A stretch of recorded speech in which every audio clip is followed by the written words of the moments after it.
Right, so I've muted myself. And we're live. Yeah.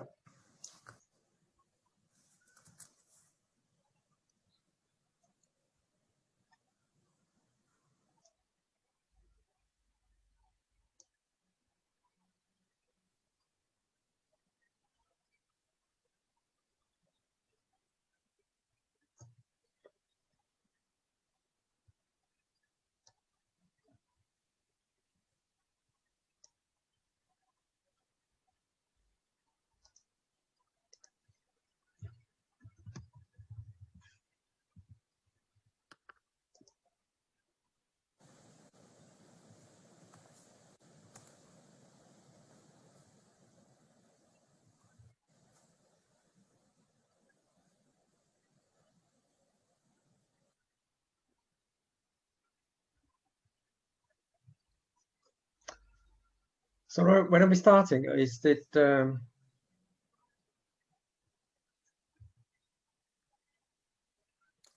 Off you go, John. Lead us. okay? So wonderful. Thank you very much, and very nice to have you all at the table here today with this online virtual event. I hope you're all well during these crazy times with the lockdown. But I think there is light at the end of the tunnel with the media saying that there are coming vaccines coming out. So that's the good news. So my name is John Jensen, and I'm joined today with Dr. Max Bloomberg and Dave Milner, and I'll let them introduce themselves a little bit later. But a short introduction to myself. So I am head of HR solution at Splash HR in EMEA. I've got a history of almost 20 years with cloud solutions, and the last 7 years with HR solutions, where those have also been occupied with people analytics for the last 3 years. Now, for the purpose of moving forward, I wanted to just show you a little bit about the agenda. This is all about the time to collaborate with finance. And the topic came out with Max, Dave, and I when we had having conversations about, the pandemic and how this has introduced new challenges to the organizations out there like yours in various ways. We know that HR and finance have had their own challenges. In finance, is about costs and maintaining financial sustainability. And for HR, it's about how to handle people and the new way of working. So we actually agreed that maybe it would be good to share some of the knowledge that we have in these areas. So that is the purpose of today. We will focus on these 4 areas here, which is, Max and Dave will take us through why HR and finance should hook up first of all. And then also the context for change, and then they would discuss the value profile. The second part is, how do we change behavior in HR and finance to be collaborating more closely together? And then we'll look at the opportunities that are presented to us, but also go through a case study with the value profile as a methodology to get insight into some of the challenges organizations have and how they can achieve value out of these challenges. Then I'll come back and then do a little bit of a case study of how Splash HR have worked with the value profiler and also delivered value.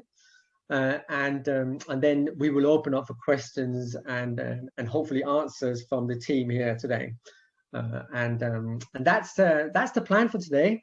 Really looking forward to it. I'll also ask you to ask any questions throughout the whole scenario here when we go into it, but we'll answer them as we get to them.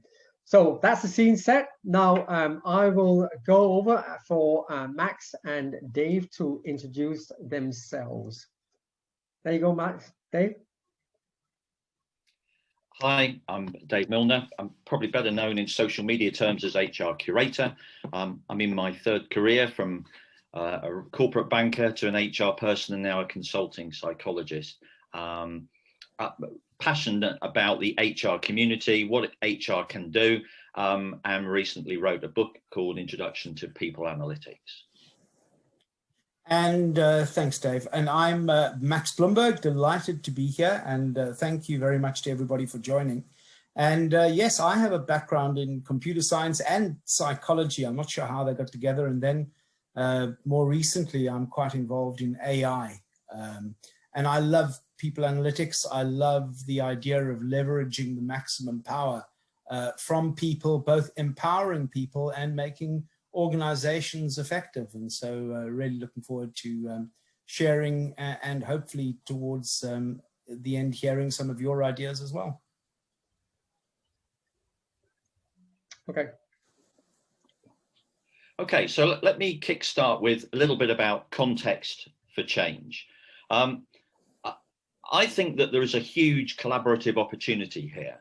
I spent many months with my fellow author Nadeem Khan when we were doing this people analytics book, really trying to understand what were the challenges, what were the context. And what came out is that the strengths of HR revolved around probably 5 key things. Very client responsive, very process efficient, cost focused, a trusted advisor, and obviously with significant talent expertise. Now, that may not necessarily be what HR needs to do, or should I say it's a good foundation for the future. But when we then started looking at what finance's strengths are, and we drew on some work that Boston Consulting had done with the best-in-class CFOs, we sort of found that process governance, data expertise, efficiency agenda, business impact, because everybody looks to finance because they have those numbers, and strategic alignment is really important. And that made us think that this collaborative opportunity is without doubt a really critical thing. And I think the pandemic has merely flagged that, because when we start to draw the 2 functions together and we look at way that we can make tangible and intangible measurement, we've got access to data expertise, which sometimes HR doesn't have. We can align talent and commercial challenges, which is always one of the key areas that are being asked of HR to do. It struck us that this is a real value add focus. We've got finance with the data, we've got HR with the stories. And what we were sort of thinking was, well, this seems to us as a partnering opportunity that can really drive performance. We've looked at the finance areas and obviously there's been a lot of access to, it's about value, it's about stewardship, it's about making sure that the data that's produced is of the greatest quality. And that's absolutely right. But I think the new normal, if we look into 2021, I call it the year of the dollar, and I make no bones about using the American dollar phrase, but I believe that all support functions next year are going to be really under the microscope, not just in terms of cost, but in terms of what value can you demonstrate to your executive leaders. Finance, as I said, have got the business and commercial data. We've got the stories. And sometimes our stories are not being able to be translated into something that creates that financial impact that wows the executives.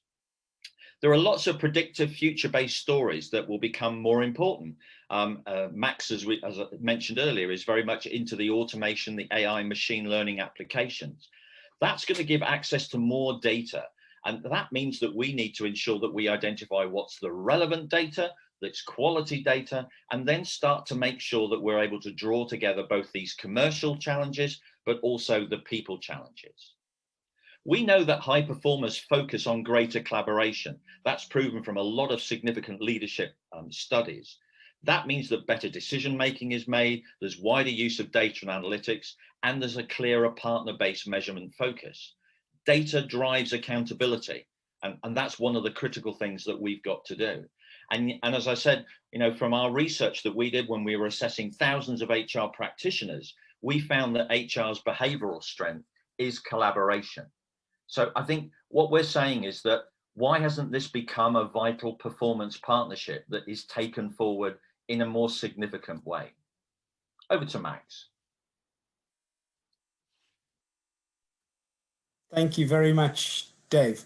Okay, so what I want to have a look at now is to talk about where one might start thinking about you could join HR and finance in an organization. And I'm going to do that through something called a value profiler, which I think you're going to like. And it all starts with the premise that when we spend money on people in organizations, on workforces, or on human capital, if you want to sound really, grown up about it, you're typically spending it on recruitment, learning and development, workforce planning, compensation, salaries, succession planning, etc. The key here is that you spend your money on people in organizations via processes. And once you see that, it becomes really clear how you can start looking at the value that you're getting from the money that you're putting into your people, the ROI. And that's what the value profiler is all about. So you might say, well, why do we have people processes in an organization? And here's an example. If you look towards the bottom, you see things like... Max, are you showing some slides? I'm not sure if I can see I am. Are they not? Let me have a look there. So I do apologize.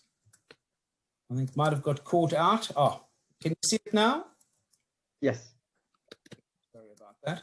Okay, so here you will see a number of familiar processes. Here's your recruitment, the learning and development, the reward and recognition, analytics. All of these are processes in an organization.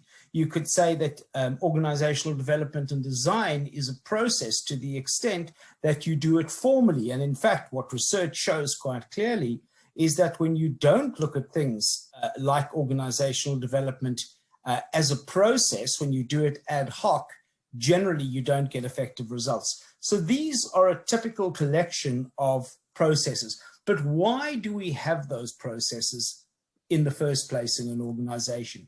And the answer is that those processes purely exist to give us a set of workforce capabilities. That's where we get our employee experience, the workforce performance from the annual reviews or the weekly reviews or whatever one is doing now, from talent management, agility, etc. So processes exist to give rise to capabilities, and you can measure the processes and you can measure the capabilities to see which process do you need to give you which capability. But why do we have capabilities? Well, we have capabilities purely to give us the key performance drivers that we need in our organization, and that is productivity, the quality, which is the extent to which our services and products meet the needs of our clients or customers, innovation, and customer growth, which is depth and share of wallet. And why do we have those? Well, we have the key performance drivers because that is what gives us our financials that we see on the balance sheet and the income statement every year, the revenue growth, the return on investment on capital, the total return to the shareholders, the future value, etc. So it becomes really clear that if you start from the beginning here, if I just read through it again, the reason that we have people processes or that we invest in people processes is to give us the workforce capabilities we need to enable the key performance drivers to give us the business outcomes that our organization is looking for. Actually, if you're looking at this from a consultancy point of view or an internal people analytics, all of this only works if you are measuring these at every level and then looking for the statistical links, the correlation, if you like, between the processes, the capabilities, the performance, and the outcomes. If you're not getting correlations, well, then you've got to make a change to your processes, and we'll look at that in a second. So if you're starting, the way to start any project with people is you generally start from the right-hand side. And so you say, where is the business problem that we're having? So is it a revenue problem, a profitability problem, etc.? Then you go back and you say, well, key performance drivers that are letting us down. Is it a problem with productivity? Is it a problem with innovation, with customers, etc.? Then you would ask the question, why are we having the problem with the performance drivers? Which of our capabilities is wrong? So is it our leadership? Is it our talent? And then you would say, which of the processes is not giving us the capability that we're looking for? And that is the value profiler, an incredibly practical tool. I'll show you how to use it. The key takeaway, one of the key takeaways here, is that you can only make changes here at the level of the process. And what I mean by that is you can't say, well, tomorrow afternoon, I'm going to change our revenue by 30%, because you can't. You can't change your innovation tomorrow afternoon at 3 o'clock. You can't improve employee experience tomorrow at 3 p.m., but you can change your recruitment process tomorrow or your learning. So your entry point into anything you do is via your people processes, which give you the capabilities, which give you the performance drivers, which give you the business outcomes. You can measure this in your own organization, and we'll have a look at that. I will show you quickly first that typically we say that these are the processes that are looked after by HR or human resources. And we would say that it is finance's job to ensure that measurement is happening across the piece. What we often find with HR functions is that measurement tends to happen only at these two levels. In other words, the level of processes and the level of workforce capabilities. And in fact, I think Dave and John would probably agree with me, and John is going to give us a case study to illustrate this a little bit later on. When we get a call, it's normally somebody telling us we've got a problem with retention, which might be in this category here of employee experience, or we've got a problem with employee engagement. We very seldom are given problems from the business outcome or the key performance drivers. But of course, your C-suite or your exco, this is what they're interested in. They're less interested in this stuff.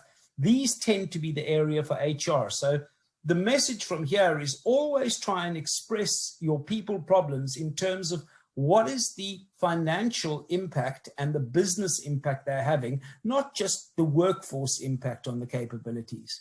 And how do you go about measuring this? Well, there are many ways you can do it. One of the ways that we like to do, here's an example from some work we did with Friends Provident, for example, is you just for each process, you can get people to give, I like the survey approach. And you get people to answer questions. So you could say, you know, our learning process is clearly defined.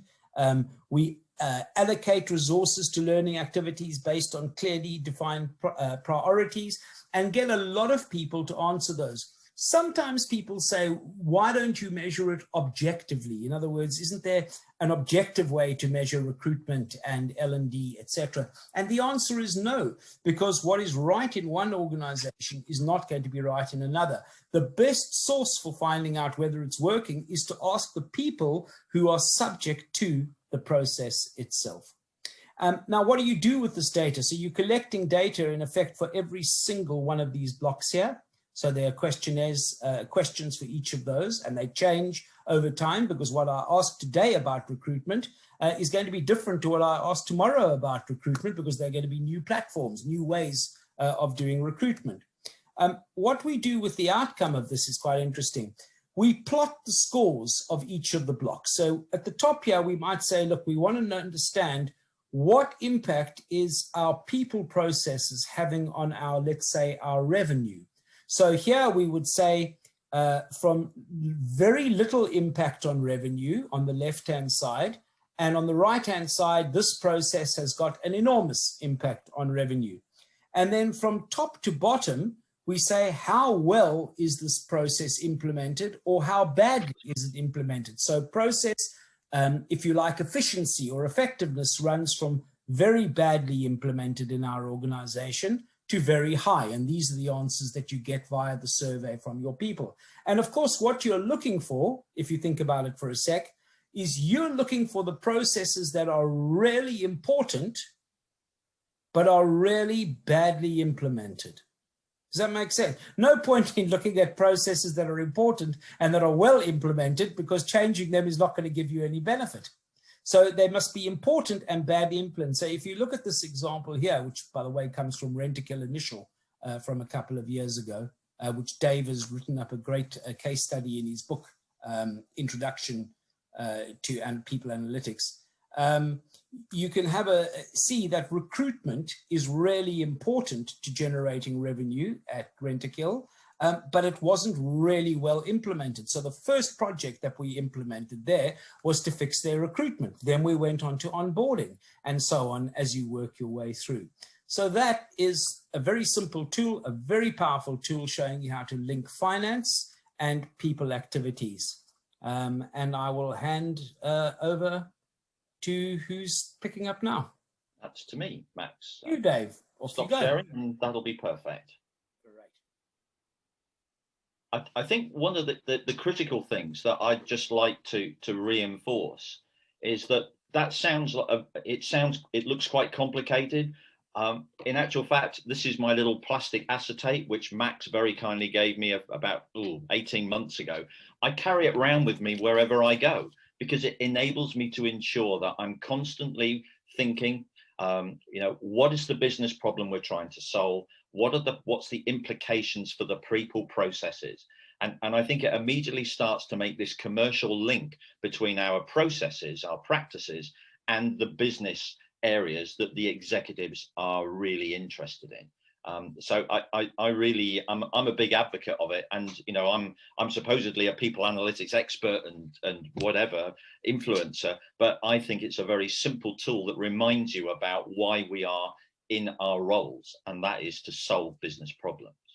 So I just want to very briefly talk a little bit. Well, so how do we change behavior? This is a lovely quote from a good friend of ours, Paul Taffender, from Taffender Consulting. And he said this: it seems to me that most finance heads and HR directors need couples counseling. After all, they come from different worlds. If they could learn to speak each other's language, the passion would ignite. And I think that's what, in essence, what Max and I are trying to say. This is an opportunity to promote and ensure that we are very business focused. What we do need to remember is that there are some challenges here. Activity, being busy, does not mean results. And we've therefore also got to get away from this data silo. I think it's very interesting. We've got operational and people data, which is historically and operationally separate. And what Value Profiler is trying to do is it's trying to get us to think about the people practices and the data that we can then get, but it's also trying to engage with the business and look at, as Max described, level 1 and level 2, and understand what sort of business data is available that can help us to make sense of what's going on. HR's focus is traditionally on metrics that look backwards, and I'm a big advocate of you must not stop doing that, because that's in essence looking at the health check for our function. But it really doesn't look at the future. It doesn't try to make sense of what is going on and replicate it in terms of what does that mean for 2021? What does that mean for this function? What does that mean as we go forward? We've got to try and look beyond employees as costs and determine how profitability, growth, etc. can be improved. And finance has got access to the data that will help us in that respect. Again, within the context of my book, we've identified a 4-step journey within people analytics, and you don't have to follow every one of those steps. But the 4th element is where you're pulling all of this together. You're looking at and using data to the future, and you are starting to become what I call HR as a profit center. And you may poo-poo that and say that's absolute rubbish, but in essence, it can be done in terms of selling services to other organizations. Go and look at Experian, that's what they do. But also is that we can start to demonstrate value by what we do within the HR function. And that's what we've really struggled to replicate over many years. Both finance and HR are working towards achieving a much higher level of performance and profitability, but they're doing it separately. And what we're suggesting is that collaboration can maximize and pull together that effort to make it more beneficial. As I said earlier, activity is not always about what we're after. We need a results-based culture. And we believe is that by drawing these things together, we're able to pull the best of what HR has got and the best of what finance has got. I think when we're looking at changing behavior, that's a complicated and we could spend hours and hours talking about it. Here, I guess, are just some of my headlines, I guess. I think there are 4 things. There's commitment. I think whatever we do, we've got to involve senior management at every stage. The use of analytics and data is a change program for a lot of organizations. we've got to demonstrate an understanding of outcome metrics. That's really important. In other words, the commerciality of what we're trying to achieve. And I do believe that both HR and finance, we're problem solvers. We're not just cost drivers.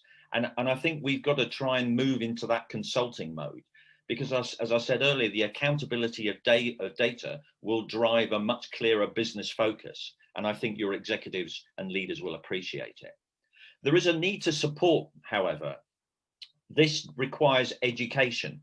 We're not trying to take decisions away from leaders and managers by saying the evidence says that's now the decision. What we're trying to do is to provide a wider range of data, insights, and recommendations that can ensure that they make a better informed decision. That means that we've got to keep people in the loop. We've got to regularly share what is happening and how we're doing it. And we've also got to try and make sure that we're getting involvement from leaders and managers. They tend to be our clients, but we need to make sure that they are really a very true partner as we take forward the phrase of business partnership. I think involvement means that we've got to find opportunities to involve them. And that could be either in research, in advisory capacity, in task forces, maybe in, if you were running some particular focus groups or whatever.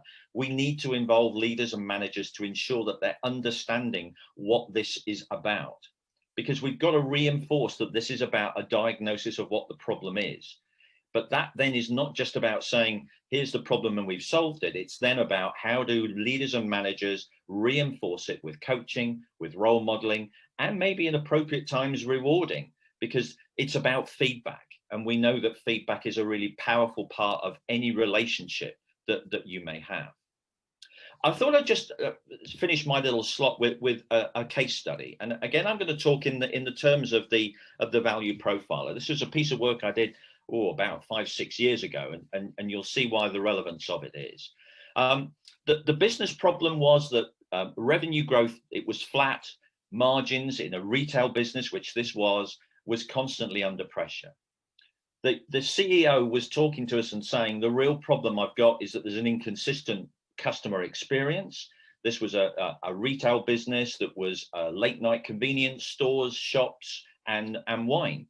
And what they'd identified, there was a lack of strong local relationships. And part of that was because store managers, 30% of them were leaving over the past 2 years. They'd seen that pay of them was a real issue. Employee performance was therefore impacted by it because there was no continuity. The leaders were never the same, and they weren't getting any consistent, transparent messages. We then decided to say, well, what do you think the problem is? And the CEO was saying, well, I think it's about leadership. It's about performance. And we said, okay, well, that's fine. I understand that. But actually, we think that there's a root cause of this. And what we did is we spent a bit of time reviewing the recruitment process, which they had. It was costing them £500,000 a year for one of the worst recruitment processes I've probably seen. It was 4 or 5 very informal, nice to know you type of chats. And basically, if you had experience in retail, then you had a pretty good chance of getting the job. As it transpired, what they were doing is that they were taking everybody else's problem people. We said, look, there's a much better way of doing this through evidence. But we said the process will cost $600,000 to implement. It was all around getting data right from the very start of the process through to the very end. We then decided that finance and HR needed to try and help each other to drive this forward. Finance had all the store data, the cash flow projections and everything. And so we started to say, well, look, of the store managers that are left, and obviously there weren't that many of them that were left, which of them are the really good ones? Which of them are the really bad ones? Let's find out, is there any difference in the sort of performance? And we found that there was a 400% difference in sales and 190% difference in profitability between your high performing and your low stroke okay performing. So it was a sort of what we would call an outlier study. This was then taken as a hypothesis to finance. And we said, you've got all these amazing cash flow projections for the next 5 years that they update every month. What if we were able to change the performance of some of these stores by recruiting high performing store managers, because we'd identify what they look like. And they said, well, look, if we did that and we did it across a cross section of branches, not all of them, we predict that we could probably get just over £500,000 in a 3-year period. So 100,000 year one, 250,000 in year two, 275 in year three. So the CEO said, well, that seems like a very different way of projecting a business case to me. HR's never talked to me like this before. We need to do this and we need to do it now. We had a lot of support from sales, from operations, from finance. And so the process was changed, training was done. And as we then look back over the 3 years, we then found that year one, we just failed. It only improved by 95,000. Year two, we exceeded the expectation. Year three, we just about exceeded it. But the bottom line is that through a change of process, by looking at what the business problem was and interrogating what was happening and understanding what impact it was having on people, processes, the business improved its income, its bottom line income by £500,000. The store manager recruitment issue, the retention, the attrition fell to 6.9%, much more, quite low for a retail business. So everything was going great. And I think that's a great story to talk about in terms of taking you from a business problem through to a way in which HR has generated a different level of income through changing their behavior and changing their practices by working with finance. There is a little but. Max always smiles when I say, oh, there's a but. And this is not to advocate that this is a bad story. It's a sad story for me, because the sales guy who was a brilliant advocate of this, a real big stakeholder, he moved on to a larger organization, and his replacement was basically from the I know a good person when I see one. And in essence, what happened is that all that great evidence-based work started to unfold. It was inconsistent in its application. And the bottom line is that 15 months later, the business went into liquidation. So I guess what I'm trying to say is that there is power in the data that you have. You need to make sure that you access it. You need to make sure that you use it to the very best that you can. Now, over to John, who will finish us with a splash perspective. A splash perspective, wonderful. So I am hoping you can see the slides now. I'm just waiting for them to pop up on the main screen so we can all see them here. So what I would talk about here is a global engineering and manufacturing organization. It's based in Scandinavia. They have a total of 25,000 employees, and we got engaged with a business unit where they have about 7,000 employees. Now, when we discussed the value profile, I think Max, he mentioned it, that he was mentioning that where we usually typically get involved is within the actual part where we talk about the workforce capability. And certainly we did that with this organization. And she was describing some of the key challenges that she had was from their internal hiring program. They currently had 34%, but they knew they could do much, much better. And in fact, many of their managers were screaming for the internal hiring to be more efficient because of the lack of synergies that you guys know this. When you hire people, if they know the organization, they can move on easily to another role because they know the processes, they know the culture, and they fit very well into the organization. And managers were saying that, look, we need to hire internally, but the process was not structured accordingly. And I'll get into that a little bit later. But they also know that some of the top talent were actually leaving because they didn't have an appropriate career and growth path in front of them. So they didn't feel loved in that sense. They didn't feel that they had a future within the organization. And then they were actually leaving the organization. And this is the top talent. These are the top revenue generating people, if you want to look at it from that perspective. And then the organization, so the CHRO said to me that, look, we have been working a bit on these issues. We know they're there, but we can't really quantify it. So we think we've been speaking to some of the key business units, and then we have a good idea about how much it's actually costing us. We think it's about 4.8 million euros that it's costing us. And some of the reasons for that is simply because, you know, the product efficiency is not there because people are not skilled and trained up in actually delivering according to what they are supposed to do in terms of a very effective productivity method. And also the product innovation is not there because people don't have the right skills or experience to come up with new ideas, new innovation, and drive that forward. And then lastly but not least, the sales were declining as well, which again was a huge thing because, you know, no organization wants sales to decline for real, right? And they also had an idea that because of many of the sales managers were even hired from outside, didn't have the skills and the knowledge that they could apply with their product knowledge and skills of the organization and how they go about doing their business. They couldn't apply that. So that's where they found that the sales were declining. And then obviously, you know, then we have finance involved, as Max and Dave has mentioned before. They could see this in their numbers.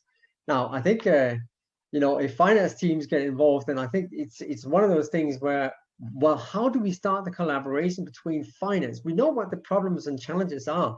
We can see the output in some of the key performance drivers are not quite there. So what are the next step that we need to do? And what is it that we can do and how can we communicate on this? And again, this is where we come in with the solution that we have. Now, as you can see here on the bottom part of the screen here, when it pops up in a few seconds here, you will see very similar to the value profile. We just flipped it around a little bit. But we can look at the revenue, profit, and innovation.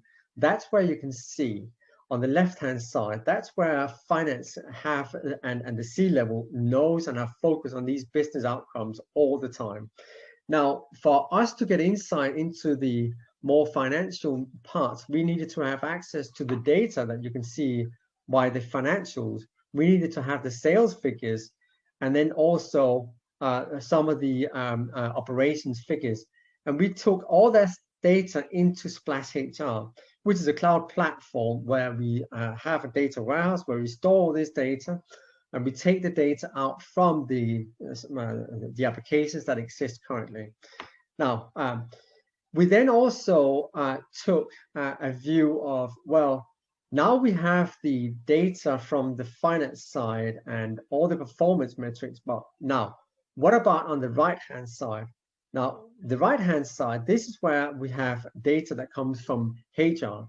So we can look at the application tracking, the onboarding, compensation, and performance management, and really utilize that to get a better understanding of what are some of the key metrics that we have there.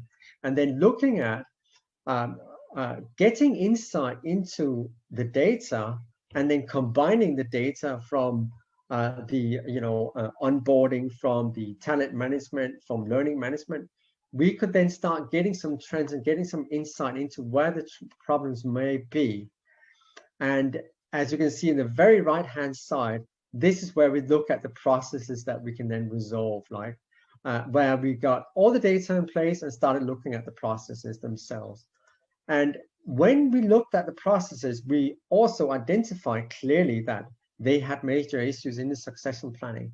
And the analysis really found that they had a lack of holistic view of all their employees to identify what roles they had, what skills they had, what capabilities they had, which were needed for the actual roles that they found that were leaving, but also that they needed to put them in the right place at the right time. So they found these huge improvements by also working closer with the recruitment teams, because they needed to have somebody heading that up from recruitment so they can work both from the talent management team, but also from the recruitment team to work very closely on coming up and devising plans to fill those roles internally. And they had to do that actively. And that was another outcome for the process when we talk about the processes. Now, another thing we found actually was the learning and development solution was not utilized enough when it came to developing these people in for promotions. So they didn't have that support from the organization, which was another part of it. Now, after gaining this insight, we partnered them, and these are some of the outcomes that came out from the engagements themselves.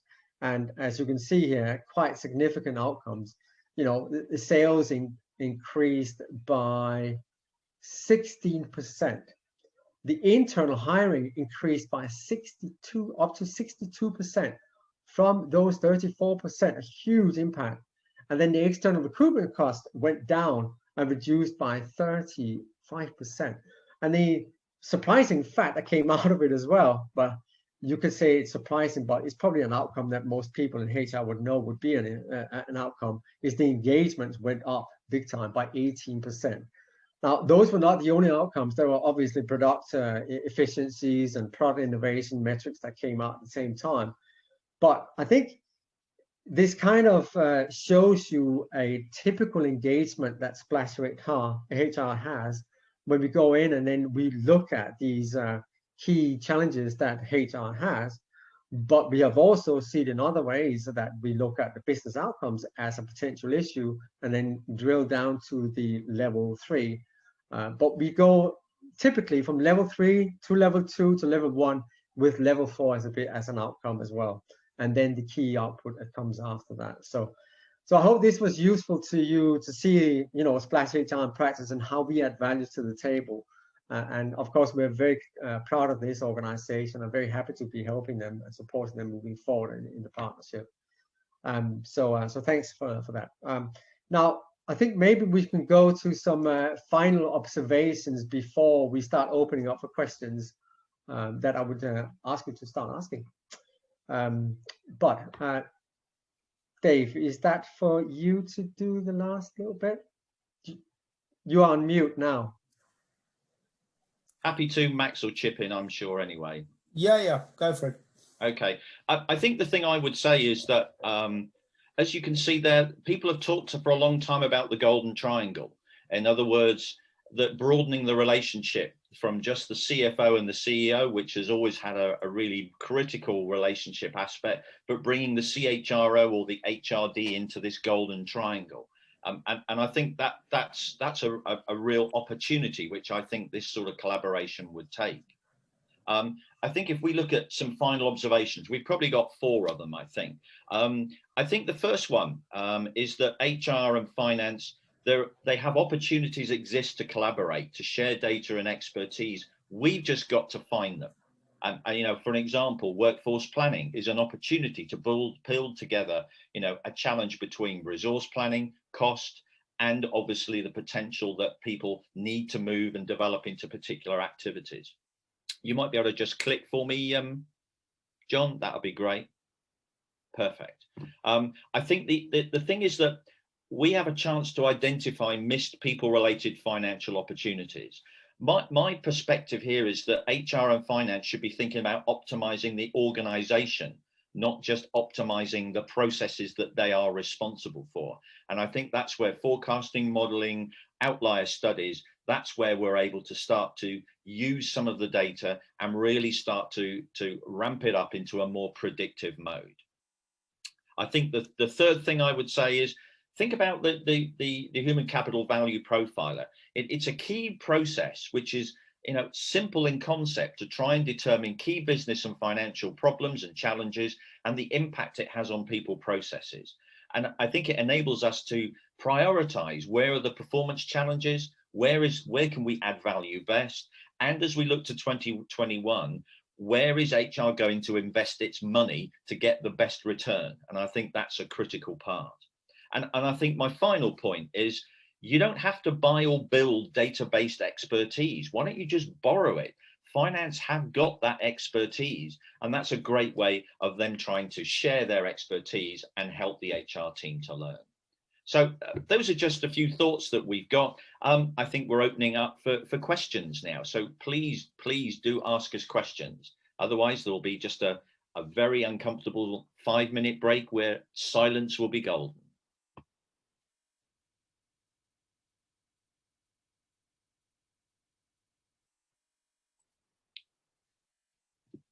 So we've got any questions for us? I'm looking for questions. Please feel free to ask any questions that you have with regards to this.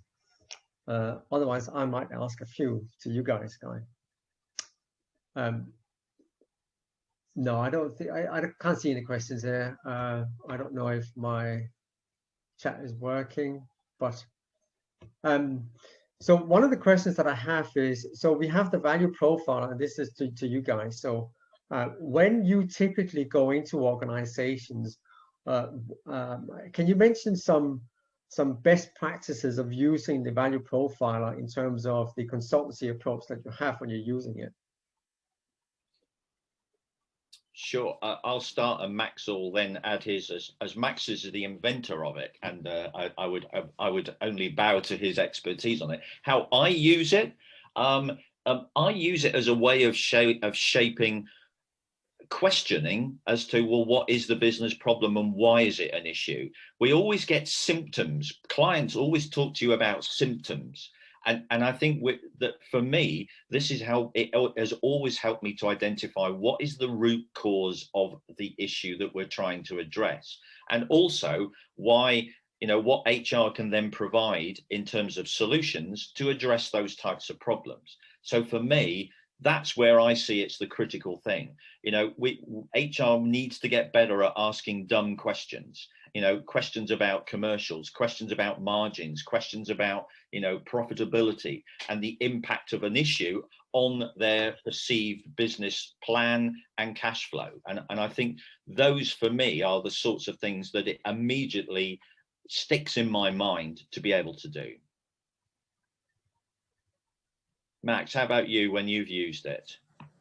I think typically people, as I said earlier, come in and ask about workforce related issues, about retention, attrition, stress, etc. And I know from experience that you won't get buy-in from the C-suite, and there won't be budget for an HR project unless you can somehow link it to a business problem. So most of the time I spend pushing to say, so what? When people say, well, we've got really high attrition.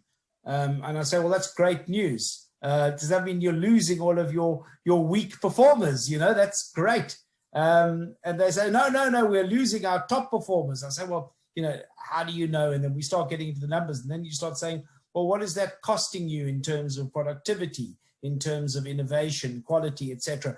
And then we start quantifying it. And I say, right, so what is the cost of the loss of productivity in pound or dollar terms? And then at the end of that, we end up with a really strong business case. And at that point, we can make a decision whether to actually roll out something like the value profiler, not necessarily a value profiler, but whether to go to a wider part of the workforce to ask the questions. So the first part of any business project, to my mind, is always find out what is the business issue from the CXO perspective, not from the HR perspective. Okay. So it looks like they are not able to hear us any longer, and the connection has dropped completely, I can see. Yeah. It looks like it's externals that I'm not seeing it. Technology is a wonderful thing. Was it something I said? Tell Tom in the chat. Okay, so yeah, it's just not working, I guess. No, it's just dropped completely. Yeah. Where's can't you tell Tom in the chat? Ask him, because he could talk there. He sent you a message earlier, Dave. Yeah. No, it has dropped. So you can't talk to Tom either. We can through our. Yeah, that's what I'm talking about. Yeah, but Tom's saying the connection's all fine here. Oh, it is streaming, he says. I'll see. Sorry. Yeah, but it's not. I've got it live and it's not. No, I've got it live. Yeah. So John, if you want to type, because I can't seem to find the type box here. The chat. Yeah, no, the chat, it just disappears. So they've just said they found it very useful. Will we be sharing the slides. So I think we need to absolutely, they will be sharing those slides so that they're accessible.